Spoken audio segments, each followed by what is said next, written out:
Imagine if you was born special. Like, you could see things that nobody else could see. Your mom took you to doctors and shit because they thought you wasn't right in the head. So you grew up and you didn't get along with nobody. And you lived with your mom, and she was a single mom, and she was working hard. She always had to go to work and leave you at the house by yourself. So when she was gone, you'll see weird shit. Like, you hated going in the basement because of the shit you see, but you pretend not to see them. The vampire name is Marcellus. The cat, his name is Drill. Their stench can wake the dead.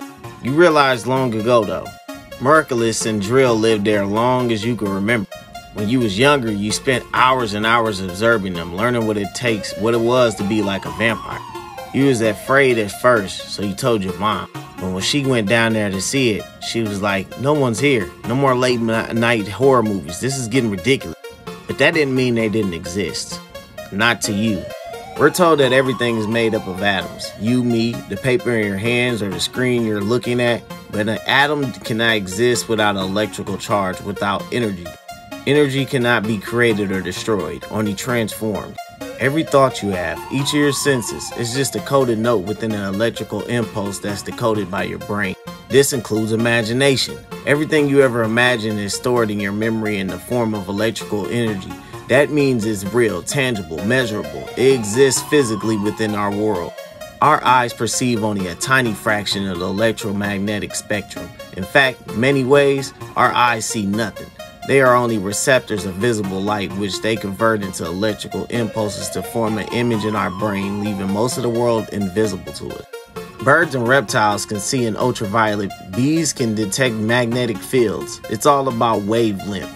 Same goes for our other senses. Many animals can hear frequencies that humans cannot. Their senses or smell can be up to 200 times stronger than ours, detecting particles that we're unable to, like dogs who can smell cancer cells long before they were able to identify them.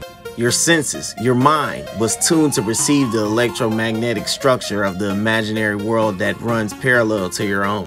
Have you ever felt the touch when no one was around, heard a voice when no one was speaking, when seen something that others couldn't?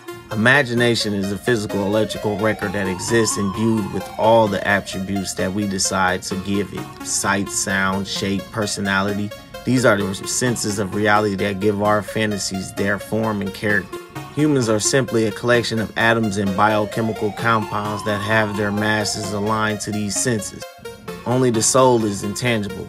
It has no atoms or compounds. Though air is invisible and matter isn't, they're both forms of energy, just with different intensities. Some people call this the paranormal, but in reality, it is a world that we unconsciously create and live alongside every day. Most are just unable to perceive it. It's said Nikola Tesla made week-long journeys into his imagination, forming friendships there as those he made in reality. You too was tuned to perceive these things. You could see, feel, and hear what you did not exist for others. And that made you feel lonely. It's hard to relate to others when there is a whole world out there that no one can see besides you. But it was in front of your eyes, corporate. There were heroes, there were villains, and of course, there were anti-heroes. Those lost between right and wrong, who challenged the concepts of law and mortality. Like Sightless right here. Silence from what you read in their newspapers was born to wealthy parents, but ran away from them as a child, choosing instead to live in the darkness of the city and punishing the deserving, literally blinding himself to make his judgments impractical. I don't buy it. Who'd pick a life on the streets when you have a gazillion dollars at home? And then there's Gaiden, one of the very first 8-bit shinobis, who ran away from his clan embracing the life of a Ronin. And Camojan, the one who endures, or so his motto states. His web feet are practically adapted for ninjutsu. In fact, it's said their grip is so powerful, he can walk on any surface in any direction. Or Nail, the vampire priest, once a man of God, now torn apart inside, unable to reconcile his service to the Lord with his demonic desires. Or Furio, a one-man army whose ammo was endless, not a police officer or a soldier, but a history teacher whose school was targeted in a terrorist attack. All his students were gone, as he was. I guess someone was dealing with survivor's guilt. You didn't interact with them. You felt it would be dangerous. You didn't know exactly how to react, but you admired them from afar.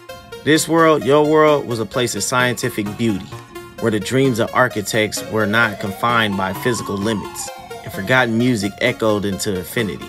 a place where everything was possible. If you ever imagine something, you're a creator. But how are we able to hear, see, taste in our imaginations without ever using our senses? That's the biggest mystery, and it'll never be explained.